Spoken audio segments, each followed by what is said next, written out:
En apprentissage non supervisé, l'algorithme ne dispose que d'exemples de données non étiquetées. Donc, il n'y a vraiment pas d'information qui est ajoutée. En plus, le nombre de classes, la nature des données, elle n'est pas prédéterminée. Donc, on n'a pas d'information, sinon les données elles-mêmes. Donc, l'algorithme, il doit découvrir par lui-même la structure des données. Donc, il va chercher à trouver des régularités, des formes dans les données qu'on lui a fournies. Par exemple, le groupage de données, en anglais clustering, c'est un algorithme d'apprentissage non supervisé qui va chercher à découvrir la distribution statistique puis regrouper en groupes semblables, des objets semblables, ils vont les mettre dans les mêmes groupes. Donc, c'est une façon d'apprendre, d'en faire sortir une tendance, une dispersion de données, mais c'est à partir des données directement sans avoir une information sur la nature elle-même des données.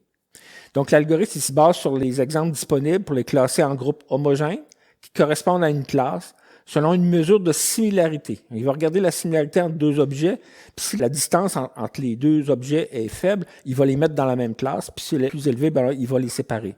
Donc, ça va se faire itérativement. C'est sûr que la première fois qu'il va classer un objet, il ne va pas nécessairement le classer dans le bon groupe, mais en refaisant l'algorithme, en reprenant l'algorithme par itération, il va finir par déterminer des groupes ou classes, puis même associer une probabilité d'appartenance à chacun des groupes qui vont être formés par l'algorithme. Un exemple typique d'apprentissage non supervisé en commerce électronique, c'est de regrouper des clients en différentes catégories émergentes en fonction de leur comportement d'achat.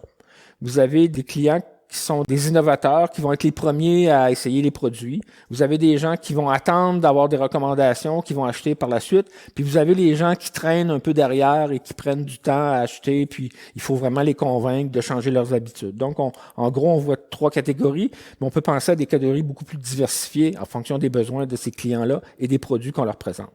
Un autre exemple d'apprentissage non supervisé, ça serait dans le domaine bancaire pour détecter la fraude sur la base de détection d'anomalies. Quand vous faites des regroupements comme ça, vous allez voir quelque chose qui sort complètement des groupes que vous avez prédéterminés et ces comportements-là aberrants, c'est souvent des fraudes.